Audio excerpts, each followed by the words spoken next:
Good morning to all of you. For those of you who are with us from the United States, and good evening to those who are in Europe between Italy, France, Spain. Welcome to this meeting on the subject of Aztec chocolate in Sicily. My name is Teresa Fiore. I am a professor of Italian at Montclair State University in New Jersey. And we are hosting you virtually in my university, virtually because the entire activity of the university is now online. This event is in Italian.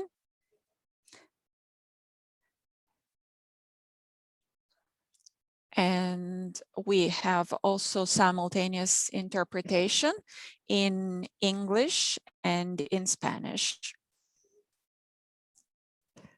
Among these are languages that reflect the work that we are doing on this fascinating theme. So I'm going to start by giving you some technical information. For those of you who want to listen to the English or Spanish interpretation, you just need to click on the interpretation icon, which is the globe that you see at the bottom right, and you can pick the language you prefer.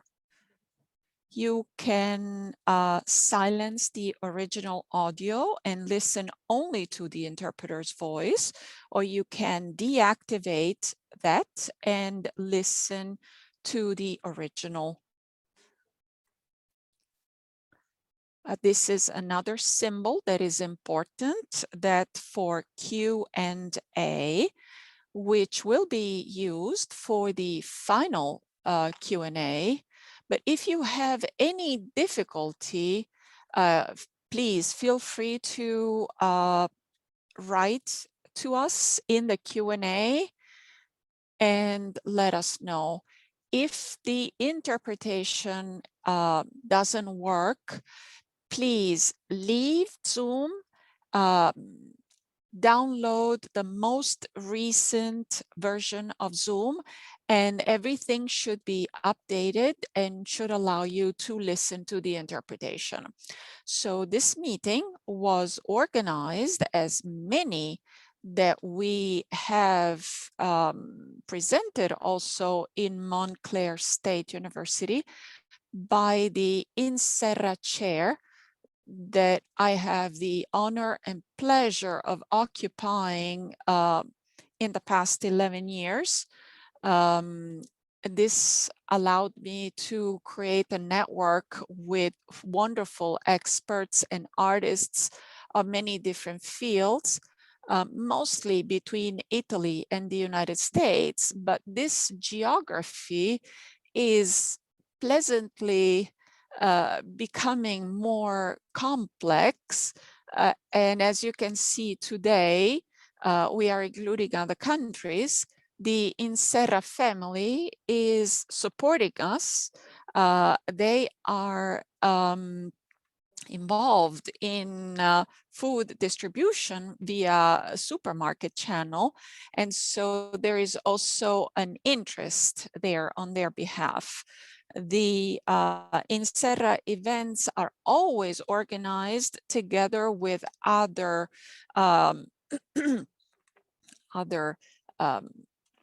entities on campus and off campus. They're always transdisciplinary and also transnational. In this particular case, we are collaborating, of course, with the Italian department where I work within the Department of Languages in the World, Languages and Cultures in the World. Also with the Nutrition and Food Department, but I am also very happy to cooperate with the University of Palermo, specifically with the COIL project that we will explain at the end of this meeting. Of course, is a transdisciplinary event. We will talk about food, we will talk about history, we will talk about languages, which are always part of transnational events, but we will also talk a little bit about economy, because chocolate has a very specific quality within the economy of the countries that we are talking about, specifically Modica and Sicily as a whole.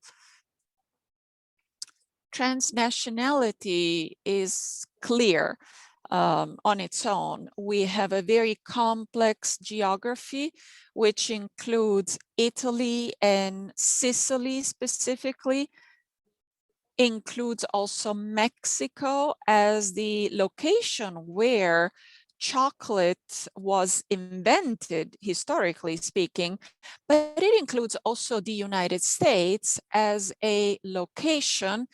Now includes the communities from Mexico and Latin America in general. There is transnationality in our theme, as well as in our event. We have speakers and interpreters in Italy, United States, and Spain, which is the guilty party, so to speak, of everything, because everything started with the conquest, the imperial conquest of South America. I want to thank Lydia Rosenberg, who has a different geography to deal with, because she deals with the geography of Zoom. Our interpreters, Maria Galetta, Lilia Pino, Giancarlo Sponza, and Raffaello.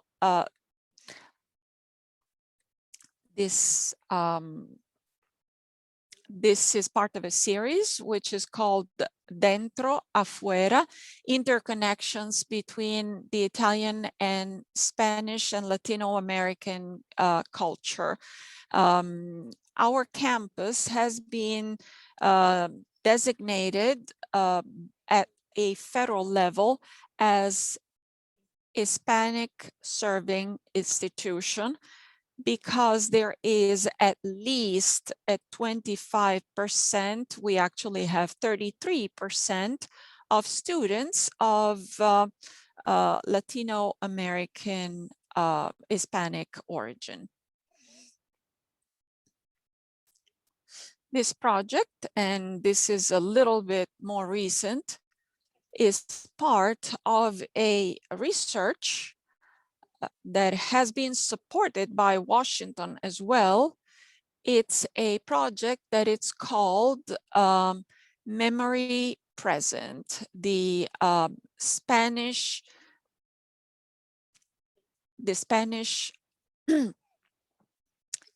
tradition shared by the Italian and the Hispanic culture.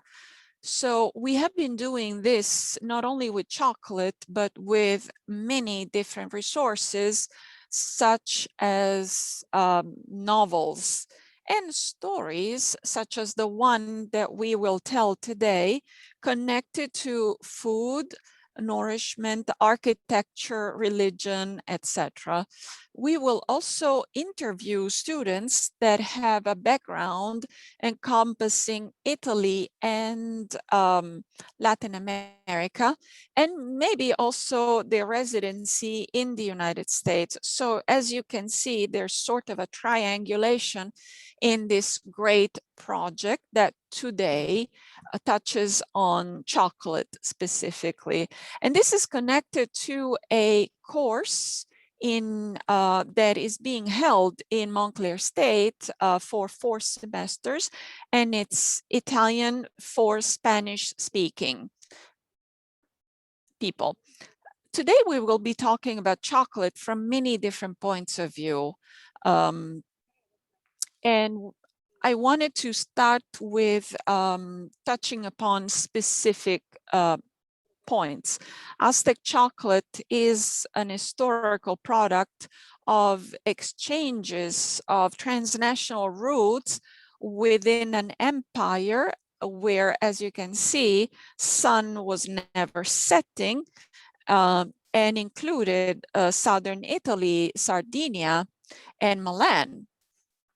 Of course, South America, but also areas that are now part of the United States.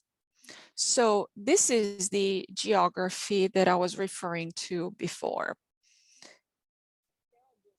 So if today we will listen to mostly a story that is connected to Sicily, it is important to know that the production that is obtained in Modica nowadays comes from the one that takes place in Oaxaca in Mexico. And we have the pleasure of having some of the pictures that one of our interpreters, Linia Pino-Bluen, has shared with us, because she is also a talented photographer. So these are the images of a know-how that has basically remained the same in time for centuries.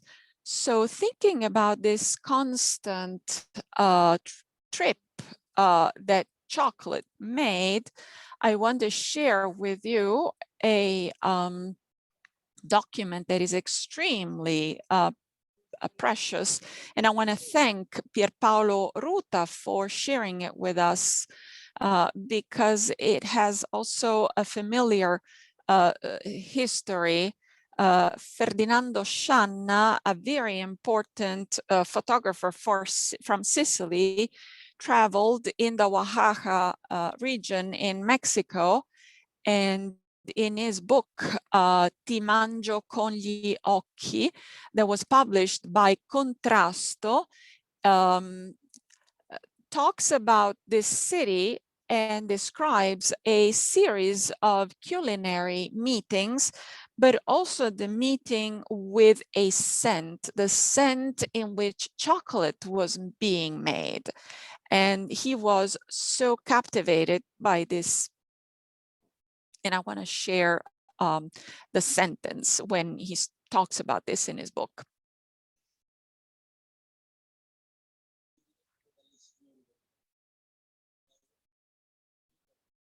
From Oaxaca to Modica, a recipe and a flavor that went through centuries without changing, centuries and oceans. When I moved to San Diego, which was the first place where I moved to the United States in 1995, and then I discovered the Mexican tradition in Balboa Park, for instance, where the architecture is very Mexican, as you can see. I discovered chocolate there that was created according to the ancient Mexican tradition. And when I tasted it, I myself found Sicily again in that flavor, not in Mexico, but in California, that was part of the same empire. So chocolate today will be presented as a vehicle for a new kind of reflection on cultural closeness, not as an antidote to the prevalent rhetorics on the differences and the distances, and also as a catalyzing factor of a critical reading of the concept of authenticity, of typical, that is now connected to the made in Italy products. And now I want to talk about today's program, because all of these issues will be dealt with by our guests. We will start with Pierpaolo Ruta and his historical introduction. Then we will see a class on how to prepare chocolate with Annalisa Pompeo. While chocolate rests in the fridge, we will listen to Floriana Di Gesù, professor at the University of Palermo. Then we will go back to Annalisa to see the result of the chocolate preparation.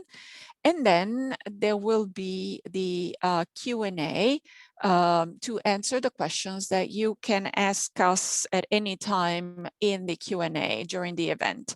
So let me introduce Pierpaolo Ruta, who is heading one of the most important chocolateria in Sicily, the Dolceria Bonaiuto, that has been going on for more than 6 generations. He is also a student and is very passionate about the history of this tradition. And we will share also pictures with you. Pierpaolo, it's been a pleasure to meet you. I leave you the floor. Thank you for inviting me. I was very happy to receive this invite because this takes me back to a research project which I've been conducting for over 30 years. It started when I was a little kid, and it stemmed from a very local scent. It is the scent that my grandfather on my father's side emanated. This is what brought me on this journey, which starts from my town, from my region, and it led me all over the world. I'm going to show you my presentation. I'm going to share my slides. So next slide. So this is a photograph that was taken around 1960 in my grandfather's lab. He produced this chocolate in a very antique way, but there was no recollection of the provenance for this product. Next slide. So the curiosity stemmed from there. At one point, we started wondering, there is Aztec chocolate in Sicily? And if it is so, why is that?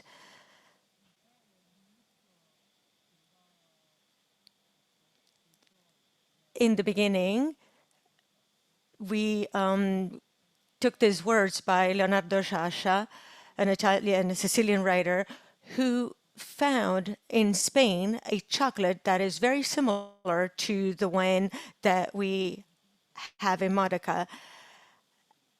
And he defined it as the archetype of chocolate, the absolute. Chocolate is adulterated in other places. So this contribution by this writer set us on our path, and we started going back. So in the 90s, after the generational shift in the company,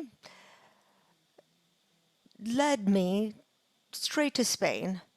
In Spain, I discovered that in a little town called Agrand in the north part of Barcelona, there's a particular kind of chocolate that is produced. It's called chocolate a la pedra, so stone chocolate. And it is drank as a liquid version with an addition of rice flour or starch. And the texture is very, very similar to the one of the chocolate my grandfather made. So I set off on my research project first by asking around this little town, which I then visited. And I found all kinds of connections that were very interesting.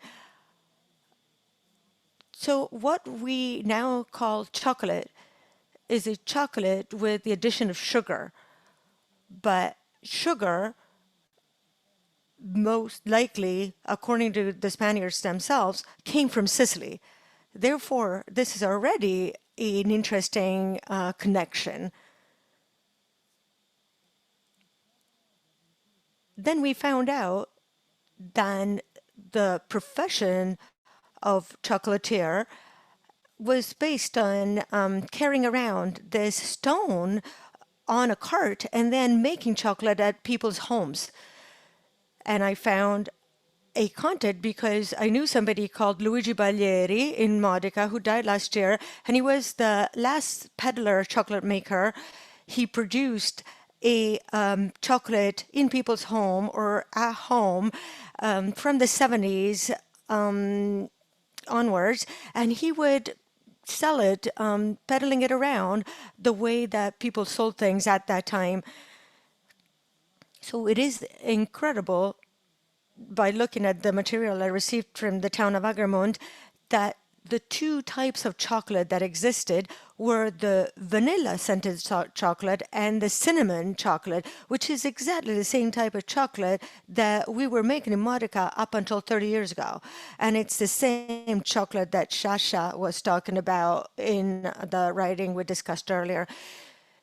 So the colors were the same. See, these were the wrappings that were used by my grandparents historically. And up until 30 years ago, the chocolate that was made in our town was made only with a cinnamon or vanilla flavoring. In the mid 70s, in Modica, a history and popular traditions museum was set up, and the metate was included in that museum. And I think this is a brilliant idea. The museum is now closed, unfortunately. We're trying to open it up again. And the whole idea was to animate the museum, that is, to show people how chocolate is made. What you saw earlier, plus this one, are two metate, which I inherited from my grandparents. What you see on the right-hand side dates back to 1876. Next slide. Looking for the origins of this chocolate all over Sicily, at one point I was reading some notes in this museum, and I discovered that in the Vatican Library there is a collection called Raccolta Patetta, and in this writing they talk about chocolatiers maestros, and in Palermo in ancient times chocolate making was considered a true profession, and people had to study for 6 years to become artisans, and there was a number of requirements. We're talking about 1723. So at that time, people felt the need to set out rules for this sector because it was growing and it was becoming a little muddled. Next slide. Another important document is this recipe by Francesco Redi, which I found in the National Library in Florence, and it outlines a very beautiful procedure which Francesco Redi used in the Medici court, Cosimo III, in which he flavored the cocoa beans with jasmine flowers. And it was really interesting. He would warn people not to overheat chocolate by working it on the stone because overheating might remove some of the flavor. So this gives dignity to a chocolate that slowly was losing importance on the market.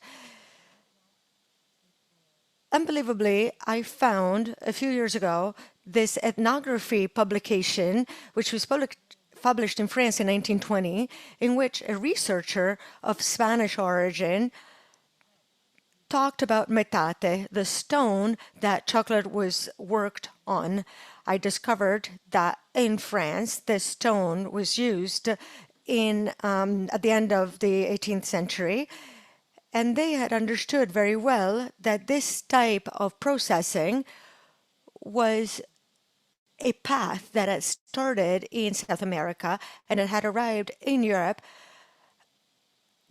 directly from South America, and it had gained ground all over Europe. Another interesting lead came from Bayonne, a French little town where there is a manufacturer of a chocolate similar to ours using metate. And looking at the origins of this chocolate, we discovered that there were a lot of families of Jewish origin who had started to trade cocoa seeds first, and they had started this kind of processing. Therefore, via Spain and Portugal, when they were chased away, they settled in France. I will say goodbye with the last slide, which shows you my journey. This is simply a photo of me as a little child. I was a 10-year-old, and this was my favorite game in the afternoons I would spend with my grandfather. Thank you very much, and I'm at your disposal for any other question.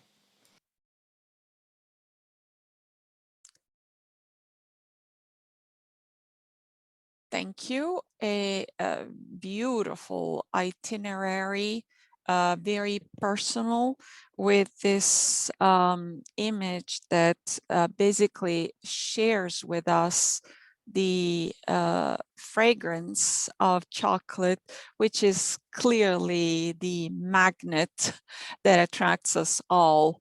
Something that complicates geography even more is France, the Jewish community that is now included in the commercial aspect of chocolate.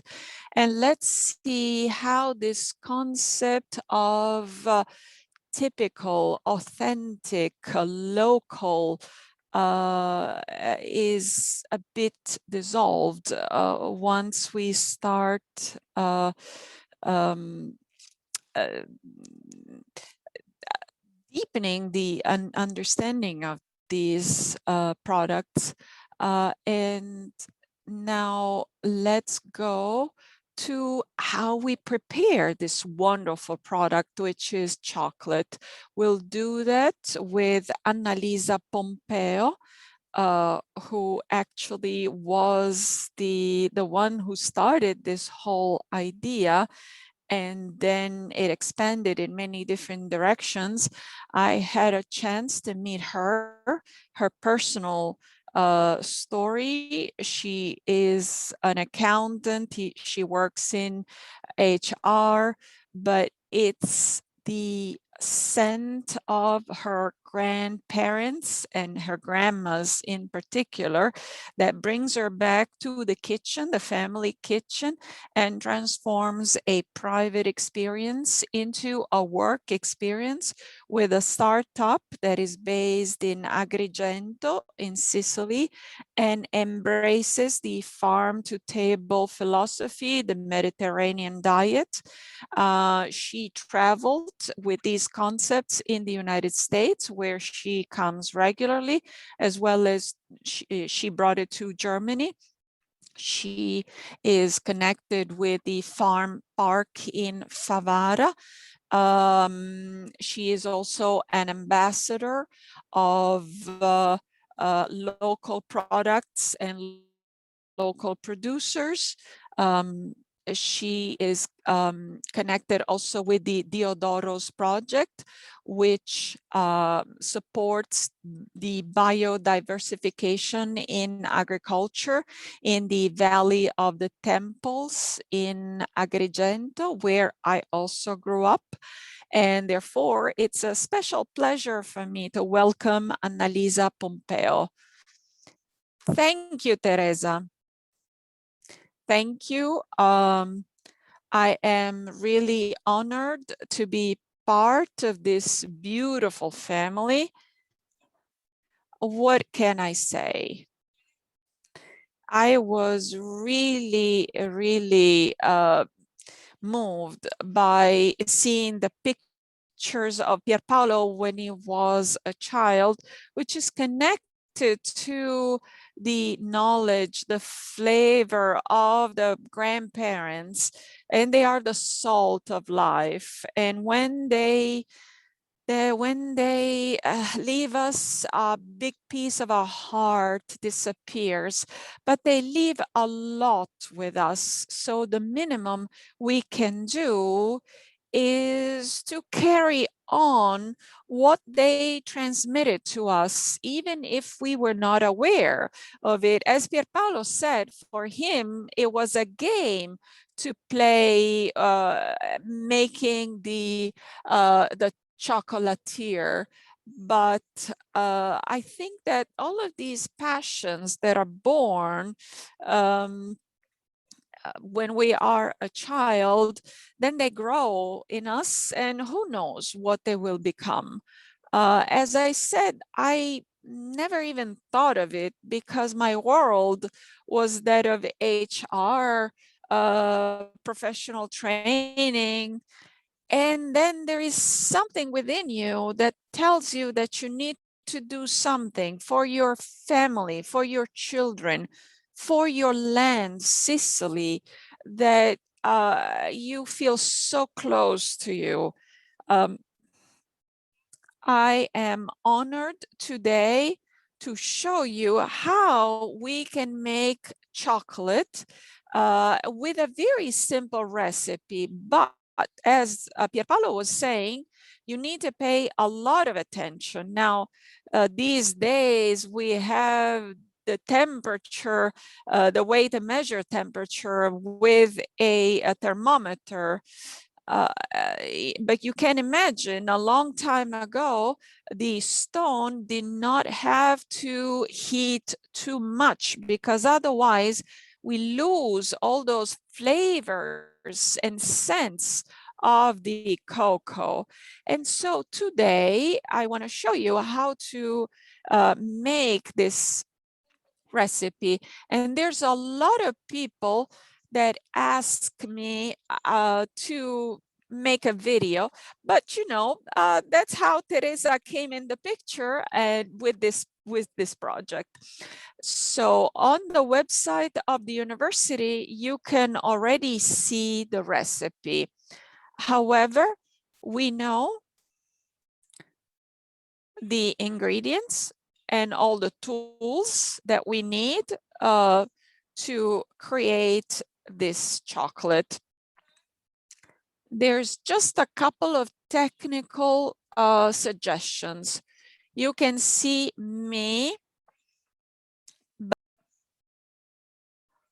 What are the ingredients?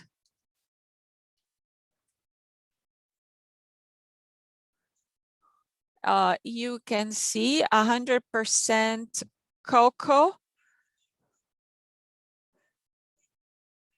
Can you tell us, how do we get to have this cocoa paste? It's exactly what you were doing as a child. Yes, this cocoa paste is obtained just by grinding the cocoa beads, the cocoa, and there is no, these are just the cocoa seeds that are ground. So that's exactly the game that you were playing when you were a child, right? So then we will add sugar. that could be cane sugar or regular granulated sugar. I would use 60% of chocolate and 40% of sugar, but you can refer to the recipe because there are different possibilities. So why is this chocolate so different compared to another kind of chocolate? Because it is processed at a low temperature. It must not go above 45 degrees centigrade. So we can't do this on the open fire. So we are using a very ancient cooking procedure, which is the Bain Marie. That's why I started to boil some water. In case you don't know what Bain Marie is, I'll show you. So there is this pot, a saucepan, and then this is the bowl in which we will have the cocoa paste. And then I will move the camera a little bit and we will place the cocoa paste in this bowl. We will add sugar and we will mix very smoothly everything so that the whole mix will melt and mix. We must not go above 45 degrees centigrade because otherwise we will look the flavor and the scent. But of course, sugar will not melt completely and we will feel in our mouth the grainy characteristic of the Modica chocolate.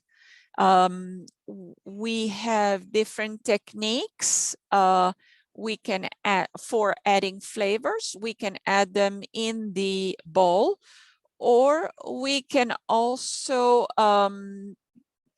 sprinkle them on the on the chocolate once it's in the mold. I'm speaking English, you see, hear me say mold. So as our expert was saying a little bit before me, 6 generations, of course, that's an expert. So traditionally, the flavors were vanilla and cinnamon, and I will use cinnamon today. I love it also with red pepper, and with chili pepper, and also, but be creative.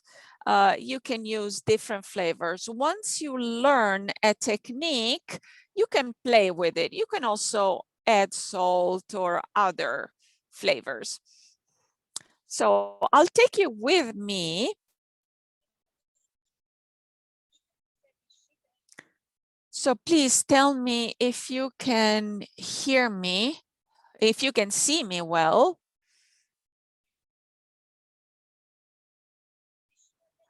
Can you see, or is it too dark? Yes, Annalisa, we can see well. So we are going to add the sugar, and with a wood spoon, we start to mix the 2 ingredients. And be mindful of the Bain Marie. Of course, at this time, the bowl is cold, but in a while it will become warm and you will risk hurting yourself. So I'm going to manage the fire so that it doesn't overboil. What is the final result? that we want to obtain. We need to wait for the mass, the paste that becomes a little bit like a mousse, the consistency of a mousse, and mixes with sugar. It will take a few minutes for this to happen. And if you have any questions, please write them in the Q&A so that we can answer them later. If you haven't done that yet, we need to have the molds ready. The one I have is plastic, but the original ones are in aluminum. And they were made by local artisans. Yes. So I have this one only because I can imagine our friends in the United States, or at least those that don't live in our parts, would have a difficulty finding the mold. So this is just an idea so that they can find something to make do. It's the same thing for the cannoli. We used the bamboo canes, and now we have to make do with, you know, based on wherever we are. So it is important to have available the mold. In this case, we will place 2 chocolate bars. We will have approximately 100 grams per bar, which is the standard for a chocolate bar. So as you can see, it is melting.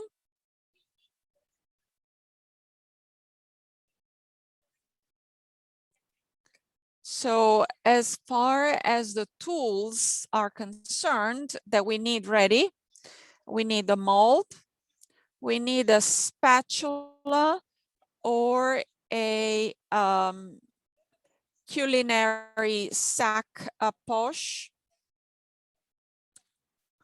in order to place the chocolate into the mold. And I want to check the temperature with our kitchen thermometer.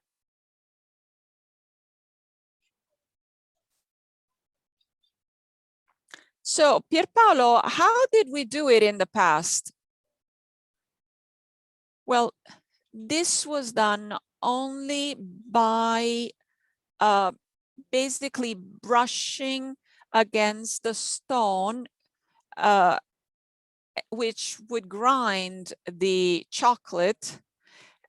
And so we did use also the Bain Marie, and then there were 2 rolling pins. That depended on the specific sensitivity of the craftsman.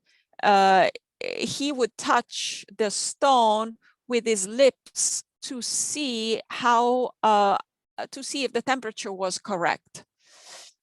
So this made it so that the chocolate did not need any tempering, and it would remain glossy. It needed to provide energy for the day. And this is another theme that connects us with South America. This was a way to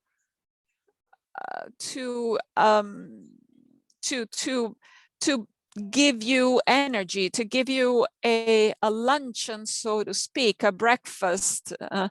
It's a little bit like a cookie that we make in Modica, and that includes ground meat and chocolate. This allowed the chocolate to be kept for a long time at a time when we didn't have any technology to preserve food. So I want to show you how creamy the chocolate is. I'm going to add a pinch of cinnamon. And I'm going to pour this into the mold so that it goes into the mold and it becomes a chocolate bar. So I'm going to help myself with a spatula.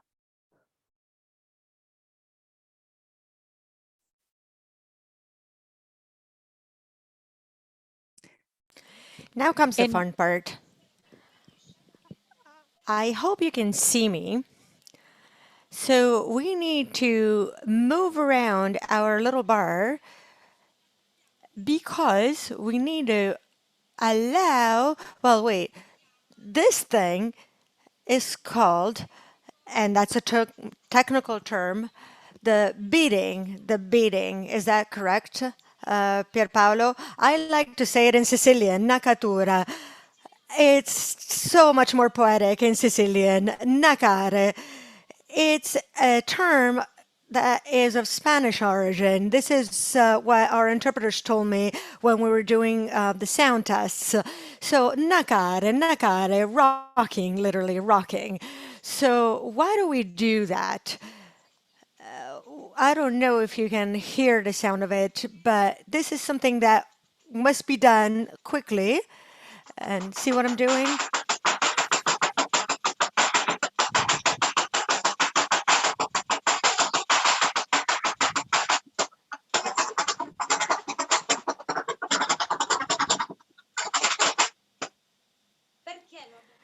Why did we do that? Because we need to allow water bubbles and cocoa butter to rise to the surface and to create a smooth surface. Pierpaolo, indeed, this was the only way to do that because we didn't have temperatures. When chocolate started to be made industrially, all the machines that were created to do that couldn't work that way. So the only way for many years so that a chocolate bar could be made was that. And that is a symbol of cold processing for chocolate. And this is what preserved it and kept it away from industrialization and allowed us to have a purity which then was lost in most of the industrialized world, but in some areas remained. So in this stage, which is the beating or the rocking, what are we doing? We are creating this bar, which then needs to be taken off the mold and left in the fridge for 15 to 20 minutes. Of course, in the past, people would wait for longer because they needed to wait for it to be truly hard so that it could be taken away from the mold. I know that in today's program, there's other things. I should be on a diet today because it's Monday, and diets start on a Monday, and yeah, it's not going to happen. So I will put the bar in the fridge. I know that a professor from the Università of Palermo is going to talk to you in the meantime. And so we're going to wait for some time, and then I'm going to continue talking to you because there's another part. Thank you. Thank you so much, Annalisa, for this very passionate presentation, very lively, very fun, and for the dialogue you're creating with Pierpaolo. It was an impromptu dialogue. It's exactly what I was hoping for. And this happened in a very organic way. I see a number of questions and I see that Pierpaolo is answering. Thank you, Pierpaolo. Thank you for doing that. I know you're providing very technical instructions. And please do send questions. I know some are easy, some are complicated. We will do our best to provide answers to any and all of your questions throughout this meeting. So let's move on to the educational component of this beautiful project. So it's a collaboration between Montclair State University and the Palermo University. These are two universities that are coming together under an academic point of view to promote learning, and in particular language learning. But in this case as well, there are so many coincidences and so many opportunities for growth. So on the one hand, it is a natural way of proceeding to think about the presence of Spain in Palermo historic neighborhoods, and first and foremost, the university building, and in particular the law department in the Quattro Canti area in Palermo. But the most unexpected way is that on the Montclair State campus also has some architectural components that come from the Spanish tradition for very coincidental reasons. The architect that was entrusted with planning this university around 1908, well, actually, this particular building was built in 1930, was in love with this kind of architecture, with this style. And we showed you that in San Diego, in California, on the Mexican border, there are buildings like that. And therefore, this was an example of these transnational paths or journeys, which in a more or less casual way led us to the collaboration with my colleague Floriana Di Gesù. This collaboration started not a long time ago, but there are so many points of connection, and we agree on so many levels that I'm really, really pleased to introduce her to you today. I'm about to give her the floor. She is an associate professor of Spanish language and translation at the Department of Literature and Philosophy, and she is the president of the university's language center called CLA. And she has brought forward this program that combines the University of Palermo with the University of Valencia, and they publish on translation, also specialized translation. And they work with language learning with a neuroscientific teaching approach. I am going to give her the floor to allow her to talk about the COIL project, which is a project we are conducting together. Thank you very much, Teresa, for this beautiful opportunity, which you've provided us at the University of Palermo, and in particular, my students. I will be brave. Today is such an interesting day because of chocolate and because of the cultural information you've shared. And I'm glad to present the COIL project, which allowed universities in different continents to work together. We are far apart geographically, but are close culturally. The COIL project allows us to create synergies between universities in different countries in order to incentivize exchanges between students and teachers. And specifically, the proposal for collaboration includes, during the second semester of the 2021 year, the Palermo University and Montclair State University, as we said. COIL is a new opportunity which our university embraced. It is an honor for us to be able to start this experimental project with Montclair University, and in particular with Teresa.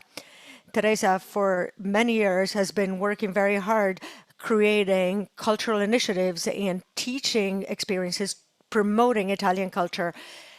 This project, the COIL project, envisages a collaboration between students, Italian-speaking students who are studying Spanish in Palermo, and Spanish-speaking students in Montclair who are studying Italian. So the exchange is based on linguistic and cultural aspects at the same time. The project pushes students to think about the differences between the two languages, which are significant, even though they're supposed to be similar, but they do have a number of interferences. And at the same time, it promotes the contact with a different culture, highlighting the traits that they share. We are following the connections between Spain and Latin America with the imperial Spanish domination, which led to a strong impact in our culture and in our eating habits. So the overall theme is gastronomy, which during the Spanish domination connected Sicily, Spain, and Mexico. And the product that we singled out is Aztec Chocolate. What are our students going to do? They are going to participate in a cooking lab, an online lab, which will provide them with the tools to make chocolate on their own at home by adapting a recipe, which Annalisa showed us so brilliantly today, with the addition, as we said with Teresa, we came up with this idea of an ingredient of their choice, which can be real or imaginary. So they will tell the story of this bar they're creating and which they will personalize. They will create working groups and they will follow this manual storytelling process, and they will create a video in Italian and in Spanish, which will be subtitled in both languages. And they will have at their disposal, as you can see, all the tools that technology gives us, which will abolish or lower all the geographic barriers. And therefore, we will be happy to see these developments with our students. Thank you very much. Thank you, Floriana. Of course, everybody is very excited about this project, as you can imagine. In a moment when we're all so isolated, when students suffered so deeply because they no longer have a community, they can't leave their homes, they can't leave their neighborhoods, and therefore the opportunity of traveling virtually and going as far as Sicily and being in touch with students across the globe was so exciting for them. And we saw that they're really moving forward on their own with so many ideas. And I see that they're sharing a lot of questions. And I really want to thank Pierpaolo for the answers he is giving throughout. He is so specific. Thank you. Lydia, next slide, please. I would like to add just a few words about the goals for the project to reconnect with what we were saying earlier. So the idea is for the students to become closer to a culture which is presented as a different culture. It's always presented as a foreign culture, and we've understood over time that this can be scary. On the one hand, people are fascinated, but on the other hand, they can see it as so different. So the aim of this project is allowing young people to realize how when you see something different, you can also identify similarities because there are so many cross-pollinations that are at the basis of all of our history. As we said, the key word of this project was the idea that going abroad, even when it's just virtual, can be finding a new home. So those who are in Mexico can find a new home in Modica, and those who are Italian can find themselves in Mexico or in the US. So it's a way of coming together. The last point, which I hope we can go over again with Pierpaolo as well, but we're going to go over a number of questions first, is the idea of what is typical, the typical nature, at a time in which Italy is promoting, and rightfully so, in its economy, in the food and wine sector, which is one of the main engines for our country abroad. Well, it is important for us as a university where we're offering a degree program which revolves around made in Italy economy and culture and language. It is important for us not to be self-centered and not to see local production as something limiting, but allowing our students to have an analytical point of view and a critical point of view so that they can understand the different layers that lead to a final product. As we saw with chocolate, the product is the result of people coming together, of exchanges, and productions are often diversified and they include new communities. I want to thank Federica Ayman, who is a local chocolatier very close to our campus in Montclair, who has provided in the Q&A data about the Jewish sources for the commercialization of the product. Let's not forget that Made in Italy exists because our products go abroad. So it is a local product that needs the world to be able to become what it is, and therefore to be productive for the entire economic scene. So it is a complex mechanism that, as educators, as historians, as producers, we want to bring to your attention in all of its richness. Next slide. So the question is the chocolate ready? Annalisa, please speak up. Apologies. I was already in an ecstatic mood because I was tasting, so I couldn't hold myself. So the chocolate is still in the fridge because it is solidifying. I had already prepared a bar in advance because I wanted to show you the final result. In any case, I would like to highlight how chocolate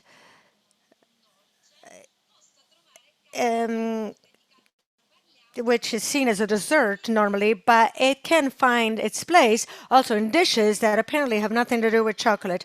So I'm sorry, I don't see the chat. So I don't see the chat. Maybe I'll look at them afterwards. But the question could be, how do we use a chocolate bar? So about the conception of chocolate, do we just eat it as a bar or, in blocks, or can we use it in many other ways? Pierpaolo earlier mentioned that the bar was created as a food need. People had the need to eat, to use it as nourishment for energy. But how can we use it? We've done so much to create a bar, and then we're going to break it apart. Well, actually, chocolate is used in caponata. It's a sweet and sour taste. So in our caponata, which is eggplant caponata, we can shave a little bit of chocolate so that it will have an extra layer of flavor, which will make a difference. Or we can just cut a slice of bread where we can grate some shavings of chocolate. What better snack than this? Do you know how to use? I used to say snack. I used to mispronounce it and say snake. So how could it be delicious if it were a snake? But it as a snack, it's really delicious to have some bread with some grated chocolate on top. or we can melt some chocolate. We can create many different recipes. We can create some mousses. We can also melt the chocolate into some warm milk and then drink it as a wonderful chocolate drink. So be creative and look for a way to understand how you could like to eat chocolate in a different way. So let me show you the bar that just came out, and this was chili pepper flavored, and you see how it looks. And the one that we made together is still in the fridge. And so I'll show you as if we were in a family. I opened my fridge. It's not completely set. Can you see? It looks as if it was still humid. So we can't unmold it.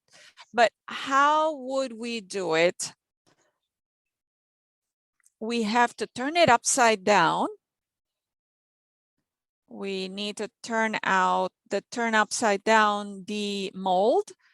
And then we need to move it a little so that at least one piece comes out, as when you do it with the ice cubes.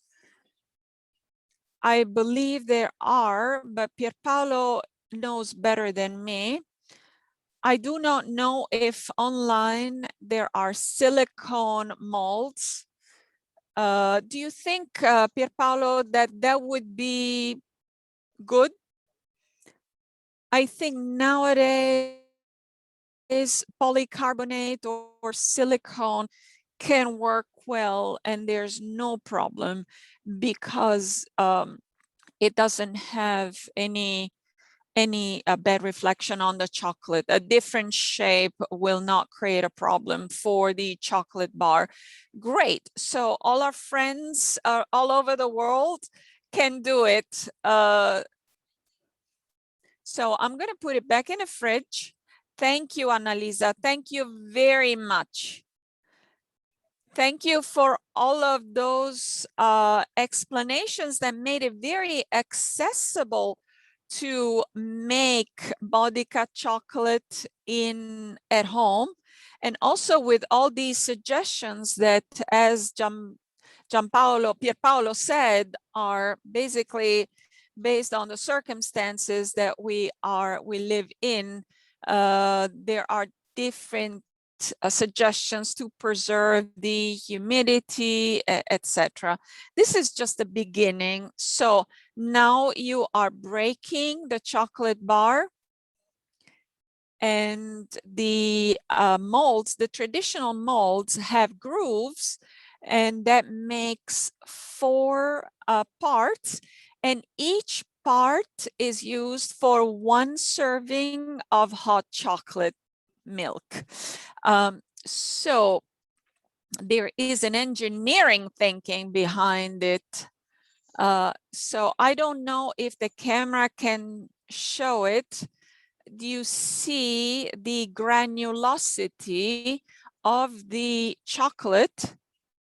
It looks as if there are crystals within this precious chocolate. Yes, I think we can see it. Thank you very much. And this shows that the chocolate won't melt even in the very hot days in Sicily. So we are almost at the end. I want to quickly ask some questions that we haven't answered. One was from Giovanni Greceffo, who is a producer of saffron that is used as a flavor. Yes, we have created many attempts to use saffron. So paradoxically, the one that is called non-chocolate, that includes milk and and sugar. We also include cane sugar. With the dark chocolate, it's interesting, but there's a conflict sometime. So it must be calibrated based on the specific aroma. So there's another question that I saw, that is why this chocolate is made specifically in Modica. Has there been an evolution? Because you mentioned Palermo as well before. Yes, chocolate, Modica chocolate in 2018 has been protected by the European community, the European Union, and this is the history that we're talking about. It's very likely that we have chocolate in our area because of the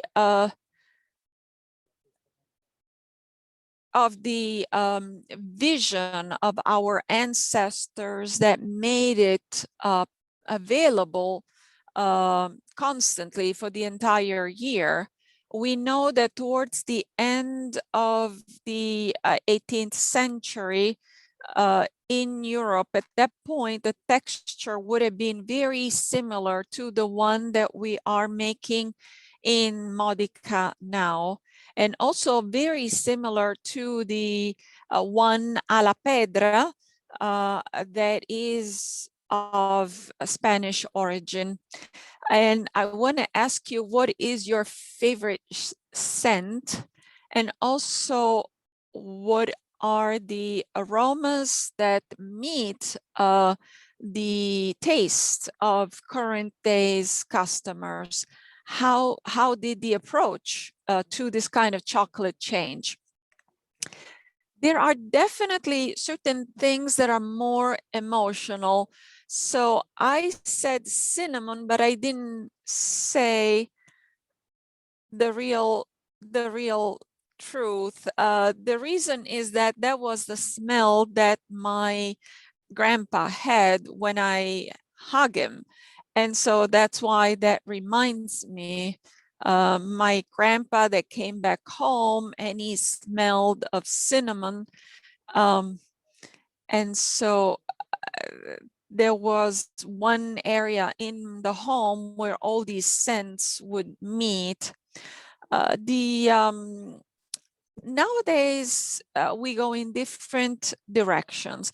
There is an historical connection with the chocolate, and one is the salt, or also the nutmeg, also the we're talking also about orange zest or other zests. Cardamom is also a connection with the Arab culture. And the connection with the Spanish tradition. But there is also a beautiful thing that we don't need a lot of courage, but if we follow our emotions, we can meet different worlds. We have also toasted nori alga, nori weed, and we also have botarga, which is basically fish egg from tuna fish. The last thing that I want to remind everyone is that nowadays we call the chocolate, the cup of chocolate, we call it chitala, and is also something that comes from the Spanish language. So after this wonderful touch, I want to conclude, and I want to ask Lydia to go to the next slide. Language is one of the ingredients and also the waves of the sea. So with this event that really moved me particularly, I have organized many events in the last 15, 20 years at Montclair, but this is a really special event, and I hope we will be able to continue. So we are closing today the program for the 2021 season. So at the end, I will need a little bit of chocolate because I'm tired and I need a little pick-me-up.